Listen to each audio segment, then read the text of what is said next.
Welcome to this webinar on automatic feature engineering, of course with RapidMiner Auto Model.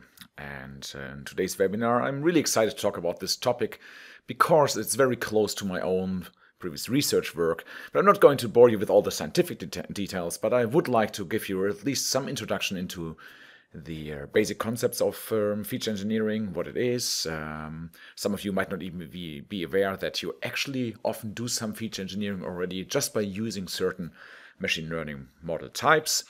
And then we turn it over to the automatic approaches and in fact some model agnostic approaches, so you can combine this with pretty much all the machine learning models out there. And we'll discuss what are the benefits, see some product demonstrations there, how to do that, and yeah, I hope you will enjoy this. So let's just dive in here into the topic. As I said, automatic feature engineering is important. But why does it actually matter? So let's first start with my own personal experience, but I heard it from dozens and dozens of data scientists all around the world. Oftentimes, the difference between a pretty good but a truly exceptional model is not the model selection itself. So what type of model are you using, or even not the model parameters, the hyperparameters you might tune. Sure, those are all important things, and you will get good models in many cases. But sometimes to really get to the next level of model quality, it really requires you to transform the input representation of the data. So how does the data look like, which is going into your machine learning model? And this transformation is really what makes the job for the machine learning model so much easier. So if you do it right, the model can actually pick up better on the underlying patterns and can better extrapolate from them and will be actually better in a predictive sense. So that is really often the nut to crack. And this whole process is also called feature engineering, the topic of today's webinar. And in fact, in my own experience, but also many others, this is the most time-demanding part of the whole model building process. And just to underline that this is not something just I experienced myself, but many other much more famous people as well. So for example, here's a statement from Andrew, which I really like. He said at one point that coming up with features, so basically the manual approach for feature engineering, figuring out and using some domain knowledge, what to do to transform this feature space, that is really a difficult, time-consuming task, and it requires also expert knowledge. And I like the next part here, applied machine learning. So not just the Kaggle stuff, sometimes or the research stuff, but really what you need to do to actually make some breakthrough for applying machine learning in real-world scenarios. That is basically feature engineering, because it takes such an important part of it and takes up so much time. And also Pedro Domingos, a great researcher in the machine learning space, he observed, but also lots of practical experience. So he observed at one point, well, of course, some machine learning projects can fail and some succeed. And in his observation, the difference is really defined by, okay, what are the features you have used? Did you make the life of the model simpler or not? So, and I fully agreed with both those luminaries in our field here, that this is such an important topic. All right, so now we have established it is important. So let's now discuss, at least on a high level first, and we go a little bit more into detail on some of those things here, what actually feature engineering is. So first of all, I would like to come up with this big division here in the center. So there are certain approaches to feature engineering which are model agnostic. So it doesn't really matter what the type of machine learning is you use. And you can automate most of those things. And then there is a model-specific approach. And let's actually start with this just for a second, because that's interesting. A model-specific feature engineering is basically a feature engineering which happens inherently while you're building a machine learning model, while you train it. So, of course, right now, a very, very famous example is multi-layer neural networks or deep learning, where you can imagine the different layers in a neural network. Like the first layers pick up maybe very basic parts or patterns in your data, features in your data, and then you combine those very basic features to more complex features, like with this picture here with the dog. So first you see some shapes or colors or things like that, and then you combine those very primitive features then to more complex features, let's say a paw or a nose. And then based on those more complex features, you can actually then have even a higher level feature, basically the classes you would like to learn. Let's say, is this a dog, or is this a wolf, or is this a whatever, a raccoon, or some other animal. So that is an implicit feature engineering. It happens as part of the model building. You just don't need to do anything explicitly. And while this is fantastic and is part of the reason why deep learning is so successful for like voice recognition, image recognition, and all those tasks, it also comes with a bit of a problem. We discussed some of them later. First of all, training times also go up, but the models are really hard to understand, and often they are also relatively complex in the end, so it makes them also much slower to apply them on new data points, so it slows down the scoring, and for many use cases that is also not acceptable. So while this is fantastic, sometimes it's just not enough, and you might need to use something else. Another thing which I used quite a lot in my own practice is support vector machines or other large margin methods. And there's the well-known kernel trick, and I'm not going into the details here, but again, the idea is that if your data in the original data space cannot be separated by some linear function, maybe you can use some non-linear mapping into a new data space where actually you can then separate, in case of a classification problem, those two data sets. So that's shown on the bottom right. So the model-specific feature engineering is very interesting. It's the reason why these kind of models are often also performing very well on a wide range of use cases and data sets. But then the model agnostic ones, they're really interesting as well. And the first one, which I would like to highlight, is just, well, feature selection. And of course, also feature selection transforms the feature space. It takes away some of the columns, for example. Let's say you have a structured data table as an input. And that can actually make the training simpler, because if you remove some noise, then it's easier to pick up the actual patterns, so the signals in the noise. And also, it actually makes both the training time of the model later on, after you made the final selection of features, it makes the training time faster because you train on less columns. But again, also the scoring time. So feature selection is really something which is always worth considering, in my opinion. Feature generation, we'll see this later as well, is now the technique taking the existing features and the existing attributes in your data table and generating new columns based on those information. Maybe summing up two of them, creating a ratio or the difference between columns, or applying sometimes even more complex functions. We will see some examples later. We won't discuss today text vectorization, so basically transforming unstructured data text documents into a structured format using tools like TF-IDF, etc. But technically, those would also belong into the feature engineering bucket. The same is true if you, for example, detect specific features and extract them from time series data, certain shapes, for example, in the time series, to improve the robustness of forecasting methods or regression methods or just classification models, clustering, whatever it is. That is also feature engineering, but again, probably a topic for another time. So for today, we are going to focus on a fully automated approach for both feature selection and feature generation. They are model agnostic, so you can combine them with pretty much every model which is available. And the approach we're discussing today is actually quite novel. It's something which is less known than maybe other more, let's say, brute force oriented approaches out there in the market, but it comes with a couple of huge advantages, and we will discuss them. And in fact, that's why I'm so a little bit excited about this topic, is because it is very close to my own research. Let me show you my own PhD title, and that was Non-Convex and Multi-Objective Optimization for Statistical Learning and Numerical Feature Engineering. And if you don't really understand anything of that right now, that's totally fine. Even I struggle at this point. So let's focus only on a couple of things here. So let's forget about the convex stuff, etc. So the keywords here are multi-objective optimization and feature engineering. So I've been working on this already some time ago and for a long time, but I did it because I was convinced that this is really one of the most important things, more important even than model selection and hyperparameter optimization and many, many real-world use cases. So well, let's dive into this then. Multi-objective optimization, feature engineering. We will approach now both those concepts, and let's actually start with the multi-objective first. What does multi-objective means? Whenever we do feature engineering, we typically do this to improve something. We either want to get less features, so less complexity, or we would like to get a better model accuracy. Let's say if you have a classification model or if you have a regression model, maybe you would like to reduce the relative error of the model or something like that.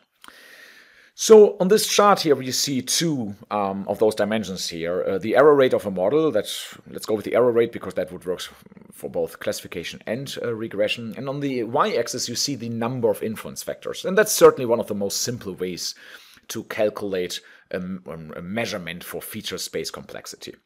And what we can see here is a couple of results.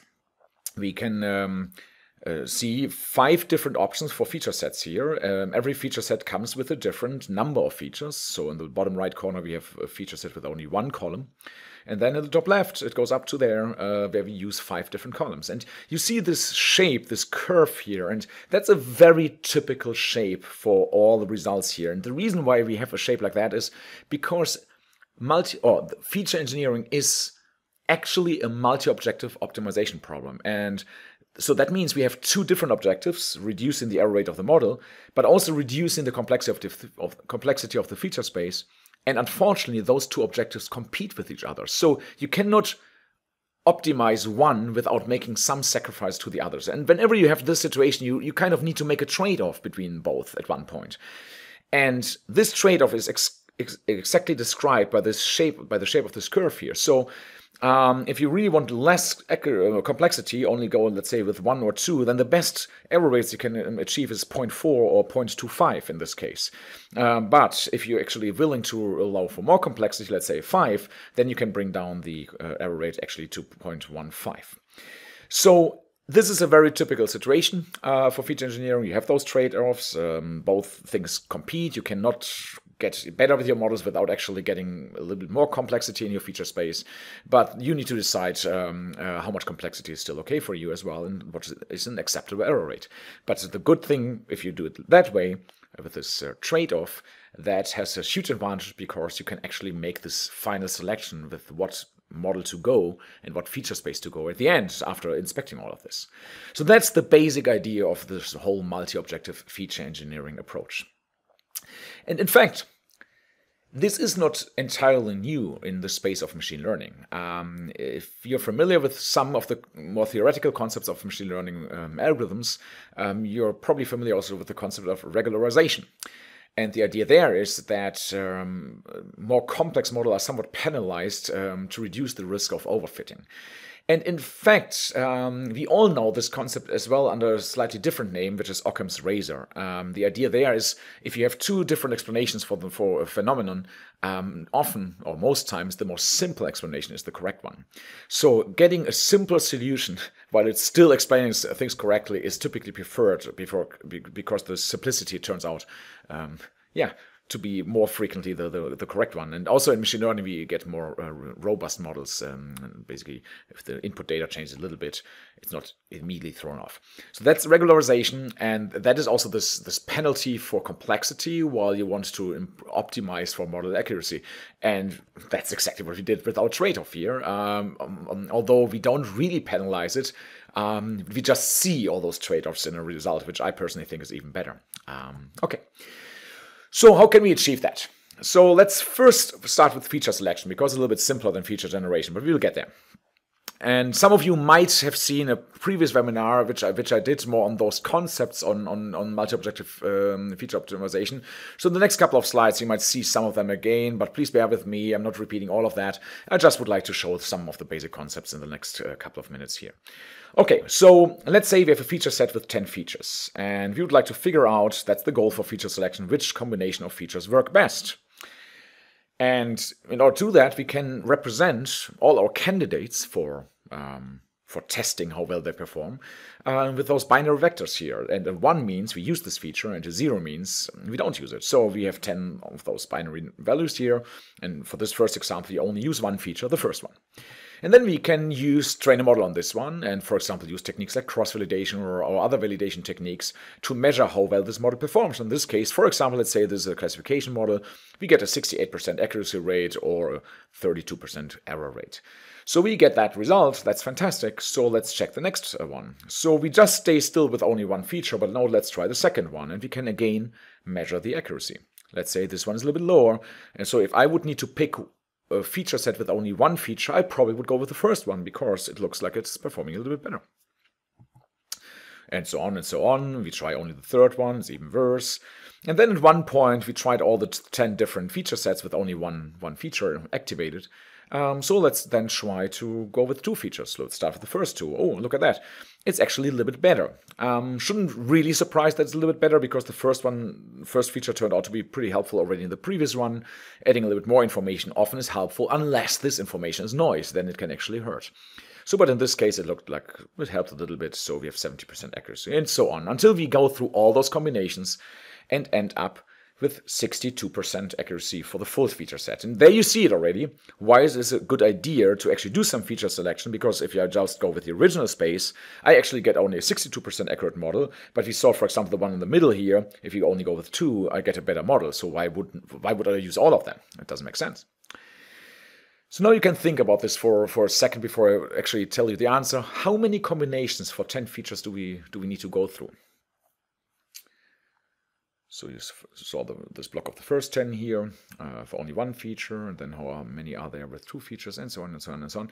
So in fact, the answer is 1024. It's actually 2 to the power of 10, and to be really exact, it's actually 1023 because the one combination where we don't use any features, so basically only zeros, that doesn't even make sense because then there's nothing to learn from, so obviously we don't need to do that. So we have 2 to the power of n minus 1 combinations for n, or in this case 10 attributes. So how does it look for 100 attributes? Well, I can't even read this number any longer, but you see already how this whole thing explodes. That's the problem with exponential functions. They just grow too quickly. So while for a small feature set like for 10, we could even go with a brute force approach and simply try out all those combinations. For anything a little bit bigger, that no longer works. I can't go through all those models here, and the huge number at the top bottom right corner, and then also let's say I make a k-fold cross-validation, so I need to train k models for each feature set. So it's absolutely no longer feasible, so that doesn't work. So the way how we are solving this is by using an evolutionary algorithm for feature selection. And that has a lot of advantages over things like backward elimination or forward selection or other feature selection techniques you might be familiar with. The main point is that all those greedy techniques, they tend to get stuck in local optima, and evolutionary algorithms do that not. And then there's another huge advantage that is exactly this multi-objective approach, which is good because it delivers those trade-offs we have discussed before. So the approach, I'm not going through all those details here, but it tries to mimic the ideas of biological evolution. So you have initialize a population of different feature sets. Then you select random parents for creating some offspring by performing some crossover. So basically take some parts of one parent and cross them over with some parts of the other parent. And then, of course, there could be some mutations. So, for example, a mutation for feature selection would be just flipping randomly a 1 to a 0 or the other way around. And then we can actually calculate the performance like we've seen this before. And at the end, we just pit the different feature sets against each other, and those with a higher model performance have a higher chance to survive. And in fact, that's the huge difference between if I only would go for model accuracy or lower error rates, then that's really it. But with this multi-objective approach, I actually try to select not only those which are performing well, but also those which have less complexity. And then I go, and we'll see this on the next couple of slides. And we go round and round and round, and at one point we figure like, okay, it's no longer getting any much better, and we deliver the resulting feature sets, this set of trade-off as a result to the user. Okay, so those things apparently, because we need to try still a lot of different combinations, take some time. So I will show you now quickly how we enable feature selection in RapidMiner's auto model. Then we will run it in the background while I still explain some more concepts to you. And then, like after 5 minutes or so, this should be done, and we can have a look into the results. So if you're familiar with auto model, you will be aware of this model selection step where you have on this right column the different model types you can pick. And then there's this new data preparation group now on the left side where you can enable different types of feature engineering. And for activating feature selection first, all you need to do is turning on this little blue parameter box for automatic feature selection. You can ignore this little combo box for now. Typically, it's a good idea to go with an accurate feature set in most cases. Okay, so that's how we activate it. So let's actually go into this, and then also I quickly run through through AutoModel. But before I do this, let me show actually the data we are going to use. This is the Sonar data set shown in TurboPrep in RapidMiner right now. So we have 60 different columns here, all numerical. And then here the last column is actually a class. Actually, every column represents a certain band in a frequency spectrum. And the goal is to separate between rocks and mines here for this class column, which is the one we want to predict. Let's quickly visualize this whole thing. If I go with a parallel plot here, let's use the class as color, you will see it's very hard to tell the difference between the blue and the red lines. Not going through all the details, but every line here represents one row in the data set before, and you see already it's hard to see the difference here. But in fact, here with this deviation plot, you see a little bit more at least. So for example, there are certain regions like around attribute 10, 11, 12. They differ a little bit between the two classes. Then again in the low 20s, in the mid 30s, and in the mid 40s. So let's remember this a little bit. So 10 to 12.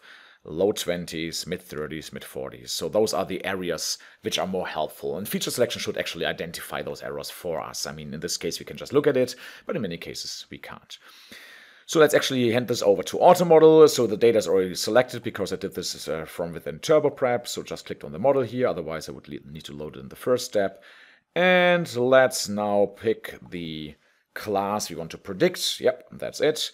I can go quickly through the other steps. That's actually all okay. We don't need to take care about this. Well, in order to speed things up a little bit, I just disabled some of the little bit longer running model types. I will comment a little bit on runtimes at the end of this webinar, but just for this demo here, it might be just faster. So I go with naive-Bayes, generalized linear model, and decision trees here. And of course, as I said before, we need to turn it on here, and now we can actually run it. So that will run for some time. Actually, for naive-Bayes is probably relatively quickly, so it might even be worth waiting. So, but you see right now, AutoModel runs through all those combinations, and they're actually quite a lot. I mean, this evolutionary approach goes now through a lot of different feature sets. It's not complete random, but it tries out different things, and some of them are promising, some are a little bit less. So naive-Bayes is the first result, and here is actually where you find the results later on, but I will explain this on slides before I go back into RapidMiner then in a second to discuss this. Before we do that, let me quickly show, and while we're waiting for the other results, quickly show you what's going on in the background. So first of all, I said well, we need to measure the complexity, and for feature selection, the really simplest thing to do is just counting the number of features. But later on for feature generation, we can do different things. For example, also counting how many functions did we use, or we could even use different complexity levels depending on the function type. Let's say a plus function is less complex than a sine function, just as an example. So we put all those feature sets on the space here. We have the error rate on the x-axis as before, and the number of influence factors. So the first thing, obviously, we would like to achieve is we would like to go to the bottom left corner. So we would like to get to, if possible, to error rate 0 with only one feature. That would be fantastic. Unfortunately, that's pretty much never the case, but that's the goal. So that is the general direction we would like to get. So how are we doing this? So I talked about this selection process in the evolutionary algorithm before. So we're not just going with the ones which are performing well in terms of error rate, but we actually try to find those which are performing well according to both criteria here, the error rate and the complexity. So let's have a look at this red point, for example. It also has only one feature, but actually a higher error rate. So is this a good feature set to keep? No, why? We already have one, which also only has one feature, but it actually has a lower error rate, so this red one is not good. This one here is even more terrible, because actually we have a couple of feature sets here which have less complexity, like for example the one with 2 and is better, equal complexity and is better, and even a little bit higher complexity is better. So it's really pretty much, there's no point keeping this red point there. Same is actually still true for this one here. Yeah, it's not having more complexity than the one here we already have in the top right corner, but again, it's not really improving at all. So we could, for example, also have a point like, let's say, on this 0.15 line on top of this highest orange point here. So again, same error rate, but more complexity. And again, we wouldn't use this one, because why would we accept this additional complexity without getting better error rates? So it doesn't make sense. So this is true actually for all those red points and many, many more. So they don't make sense. They are worse to some degree, at least according to one of the dimensions, than the orange points. We also say that the red points are dominated by the orange points. And that's a very important concept. So while we are running through our evolutionary optimization, what we're going to do is we are focusing on those points which are dominating the others, the orange ones in this case. So we keep those. Let's take them out for a second. And then out of the remaining points, again, we can identify some which are dominating the others.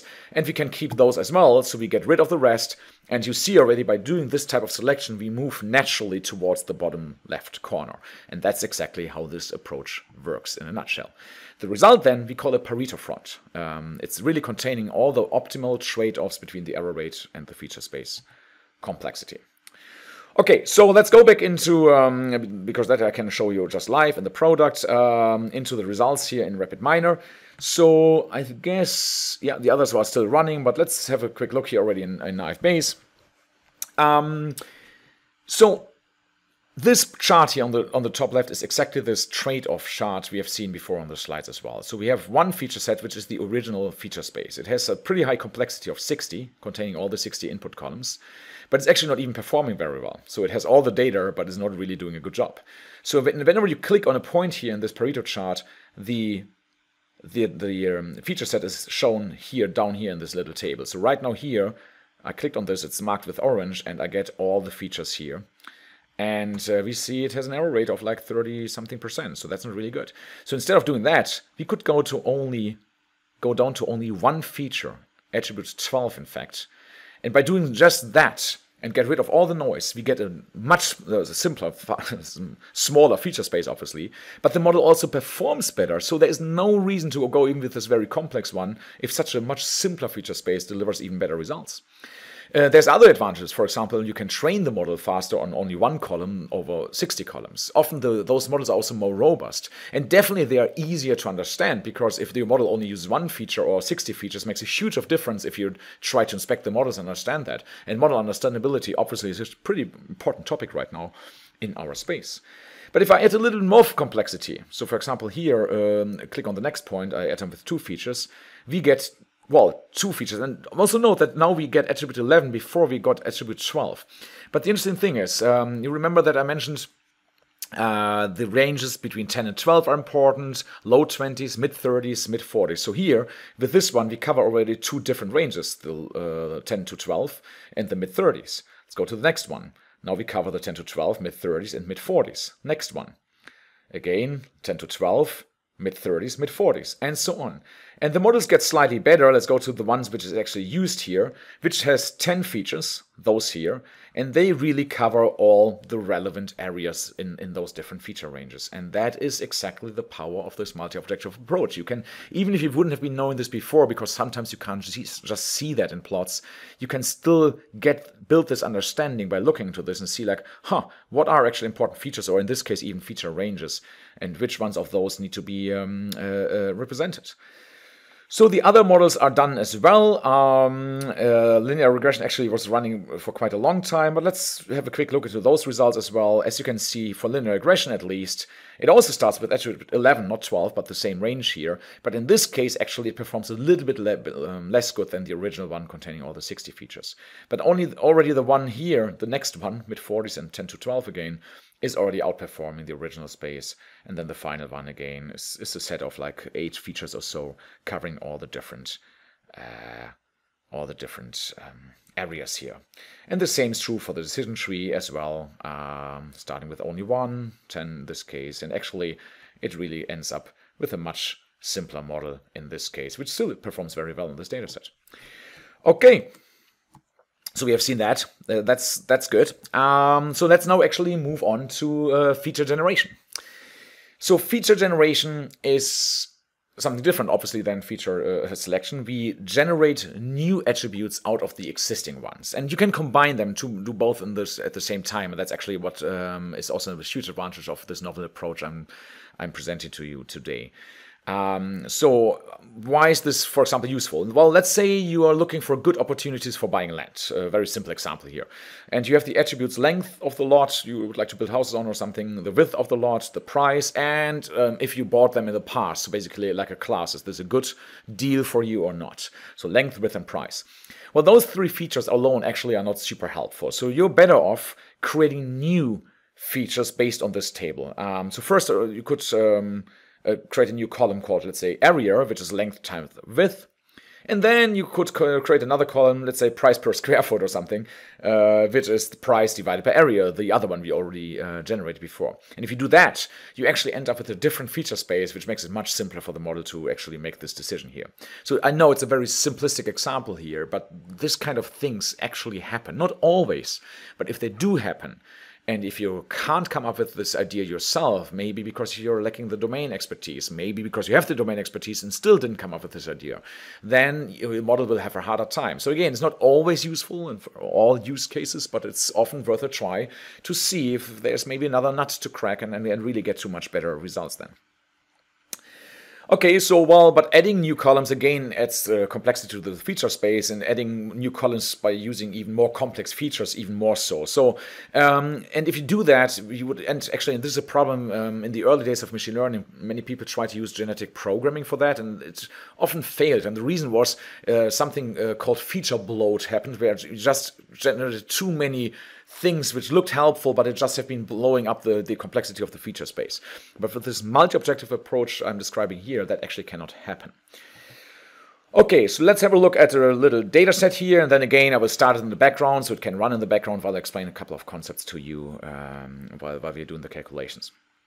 So this is the data. I would like to, it's only basically one dimension, attribute 1 here, which is shown on the x-axis.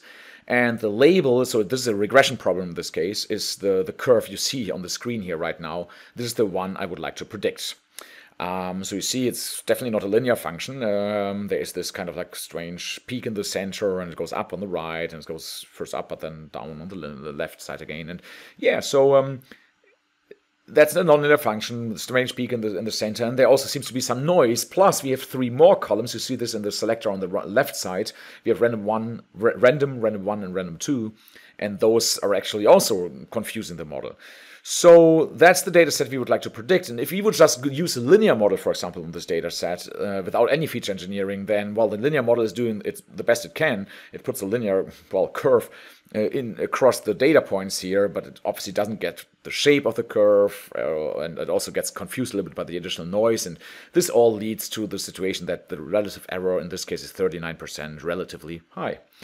So shouldn't come too much as a surprise here that a linear model can't do that. Well, some might argue, well, then just go with deep learning or decision trees or something else. Well, sure, we could do that, but the problem with those models now is they will perform better, but the outcome of the model is way too complex. So at the top here, that's not a graphical error. That is actually the decision tree used on this relatively small data set at the bottom here to predict this. And yeah, it's doing a quite good job, actually. It doesn't get the peak in the center, but otherwise it actually is doing a good job. It's a little bit noisy still, but it only has 6% error rate. That's fantastic. But look at the model at the top. So training a model like that on the final feature set takes longer. Every scoring of every data point takes longer. And good luck with understanding this model.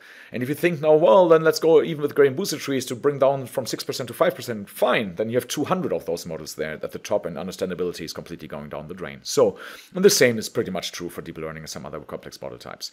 So if runtimes, understandability, if this is all now an issue, of course, by all means, try those more complex model types. But sometimes you're better off actually trying to do feature engineering with a more simple model like a linear model and get to better results. So here, I just have been running this before. I'm not running this now live in the webinar, but you see the different outcomes for the different model types. You see some are doing actually a pretty good job. Decision tree surprisingly well. Gradient boosted trees then a little bit better. Deep learning, maybe we can actually get it down into the 5-6% range as well by tweaking the network architecture. But the same is true for support vector machine and some kernel parameters. So I'm sure we get some of those models even better. But my main point is, like, some models perform well, but then you can no longer understand them and they get really complex, and the ones you could understand, they're just not performing well on a data set like that.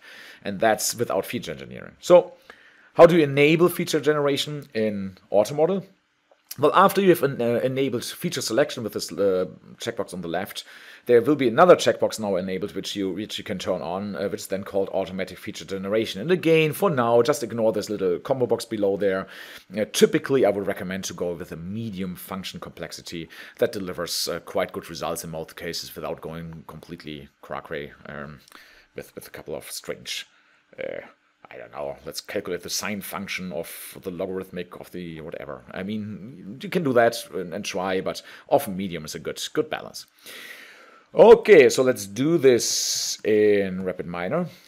Let's actually restart the auto model run here, and I have somewhere this little data set here, this nonlinear function. That's exactly the data set we have seen before. So we have this attribute 1, the 3 random ones, and then the label to predict. And you see there's also a couple of cases where we don't know the predictions yet. So we would like to the true values that the true label yet. We would like to apply this model later on than this. All right, let's just go through those settings here quickly. Okay, so first you need to enable automatic feature selection and then also automatic feature generation because it, well, is not always necessary. Just again, to speed up things here even more, let's just go with the GLM and decision trees for now. And let's run this here. So that will take, again, a couple of minutes. So let's go into the slides in the meantime so I can explain to you what we can expect. And what we can expect, but also how we're doing this. So frankly, there's only one change to the whole approach. So we have seen the evolution algorithm for feature selection, and the only change we're doing is actually for the mutations. Before, for feature selection, the only mutation we had was turning on and off features. But now we add another form of mutation to this, and that's also generating new features. So we basically end up with two different forms of mutation, turning on and off, but also generating new ones based on the currently selected one, typically. And that then, of course, increases the feature set sizes, but then the selection mutation and crossover and everything else will actually also bring them down again to the right levels. That plus the multi-objective approach. Okay, so the result will be, by the way, exactly the same, or look the same as in the pure feature selection case. So we'll get this Pareto front, those trade-offs between complexity and error. But if you click on the different solutions now, and we will do this in the product in a second, you will see that we are no longer only getting the original features, but also some functions applied to those features. So for example, this is the result for the generalized linear model on the data we are currently running the demo on as well. And here, the most complex feature set is actually only having 2 columns, but since we apply a couple of functions here, each column has a higher complexity. Just, again, to prevent this feature bloat known from genetic programming so that we are not just creating really crazy function chains here. So we are increasing the complexity for those things here as well. So, as you can see, the original one is actually no longer part of this, so all the random features are gone, so that's good. Just attribute 1 wasn't super helpful anyway, we saw that, but we calculate 2 new ones. And then, obviously, the more simpler ones will also have more simple functions. So let me actually see if this run is... no, it's still running. Well, then I show it on the slide first, and then we go back into the results. So as we have seen, for the best result, we got absolute function on this attribute 1, and then also attribute 1 times the absolute function of attribute 1. So here's the absolute function of attribute 1 times attribute 1, and here's absolute function of attribute 1. So why are those, and here I plotted the shapes of those two functions, so you can get a feeling how they look like. I mean, that shouldn't surprise you, but yeah, that's how they look like. So why are they helpful? Because now the linear model can actually take those two new functions or this new view on the data and overlay. It's almost like a superposition and give both those new functions a certain weight, overlays both of them, and generates what you see here at the bottom. And that's fantastic, because that should already remind you a little bit of the function we wanted to train. And if I actually use this prediction, the red curve now is the prediction coming out of the linear model. You see, it's not confused by the noise. I mean, the noise was no longer going into the model. It's roughly hitting the shape of the curve. Not perfectly well, obviously, but it's getting pretty close. The error rate was dropping big time. I mean, it didn't get the peak in the center. Maybe if you would let this run a little bit longer, it would also get the peak, and probably the shape of the curve would actually be a little bit better. I've seen some examples for longer runtimes which get there. But this is already good enough. It might mean it's now 10%, but the huge advantage is this is actually a model I can understand. versus, let's say, the decision tree we have seen before. And even the decision tree gets a little bit better. So in this case, we see the error rate for the GLM was dropped from 39 to 10%, and the decision tree was before was like 6% or a little bit more, and now it's 5%. Well, the run times are apparently longer, but especially in the case of the GLM, you get a more simple model, which is more robust. It's faster to train, it's faster to apply and score, use it for scoring, and the most important thing, it still stays understandable. So here are the results. We're done now. So that's what we just saw here, 10% and 5% accuracy, and plus the runtimes. The feature sets, as I said before, so this is the original one, including the noise.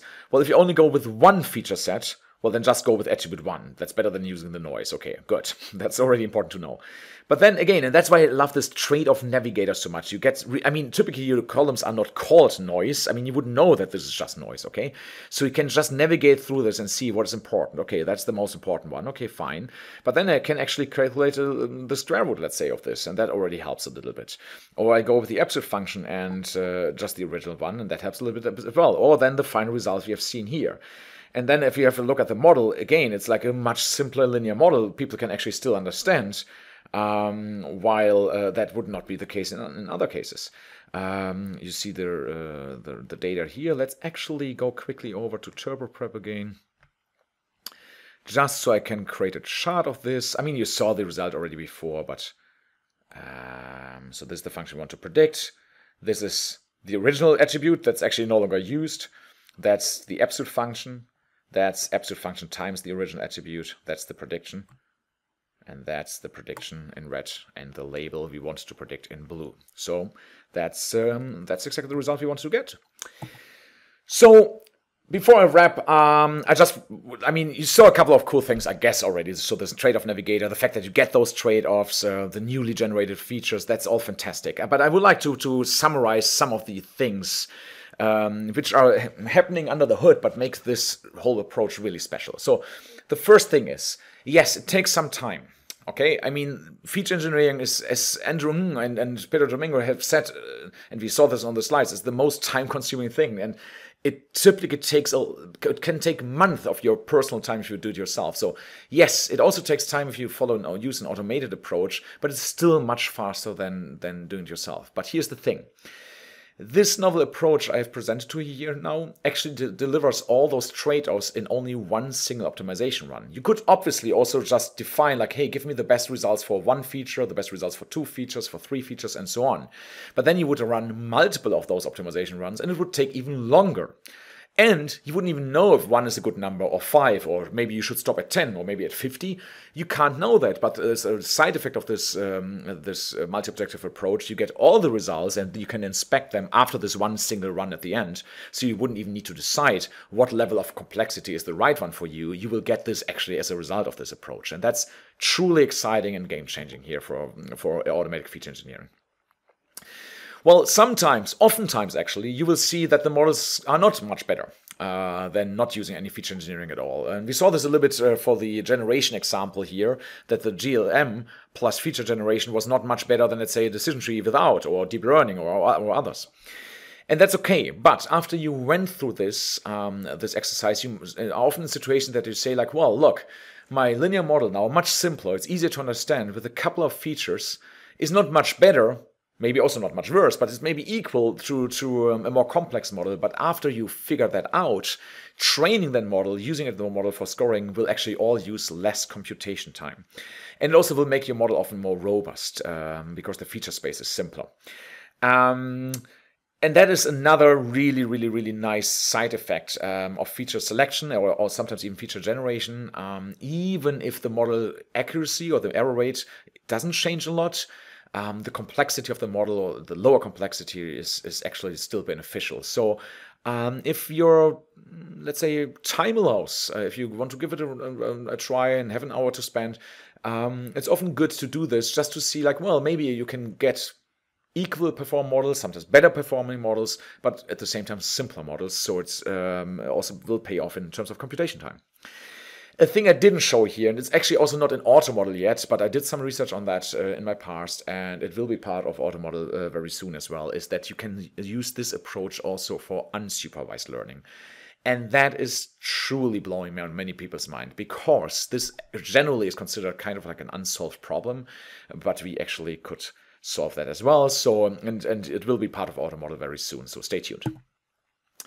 So, well, we saw it takes longer times though, and I would like to make some comments. I said already before, like, look, if you do this manually, that can easily be a month of your personal time. So doing it automatic and waiting an hour, for example, that's still worth doing it, because in that whole time you can do something else.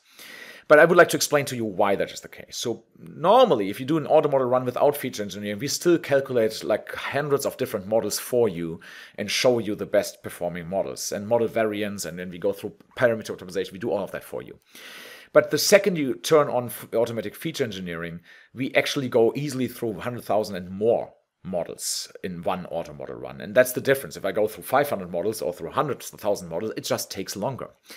So all those models need to be trained and validated, and that simply takes time. Again, still faster than you doing it manually, but compared to, let's say, an AutoModel run without feature engineering, obviously it takes longer.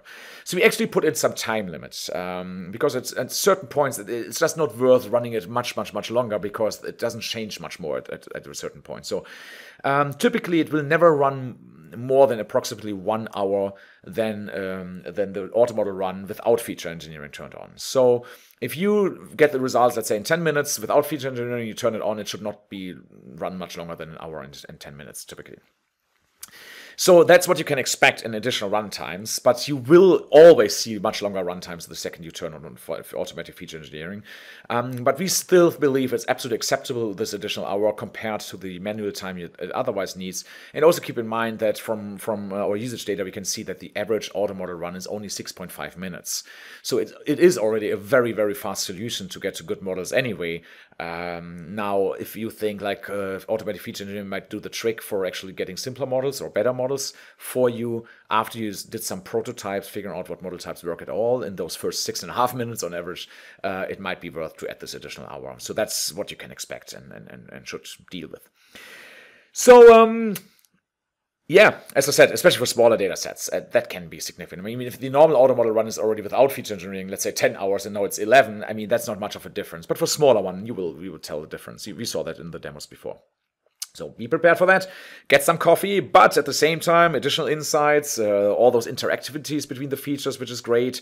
You will get more robust models, faster scoring times in the end. I mean, there's a lot of things worth looking forward to, but yeah, that's what it is. Okay, I hope you enjoyed this webinar on automatic feature engineering. It's definitely a topic which I think is very, very important. I think we created a fantastic solution for this based on a lot of research work from our own team members in the past. It's tightly integrated with RapidMiner AutoModel. As always with RapidMiner AutoModel, you can actually open the underlying process, so you can see how you can also use this automatic feature engineering approach in your own processes if you prefer that over using AutoModel. That's possible as well. There's a new operator available to you. So I hope you enjoy it. Give it a try. And I hope that all your models will be much better in the future, or at least simpler, or in best case, both. Thank you.